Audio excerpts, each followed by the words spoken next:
What would I do with $100 today if I wanted to grow it into more? Let me show you. Step 1. Find underpriced items locally. I once flipped a $40 blender for $120. Easy triple. Or use $100 to buy a course or tool. Learn Canva, Excel, video editing, skills that make you money. Use $100 to test a small business. Buy inventory. Try print on demand. $100 won't make you rich, but it can open doors. Small amounts can build big things. Like share and subscribe for more real-life money moves. Remember, start budgeting smart today. Protect your credit and save with purpose. If you found this video helpful, don't forget to like, share, and subscribe. It helps more than you know. Want to support the channel directly like a Patreon?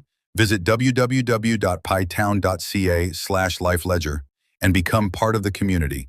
And if you're feeling the vibe, grab some of our merch here. atown.creatorspring.com. Thanks for watching. Keep your finances strong, and we'll see you next time on Life on a Ledger.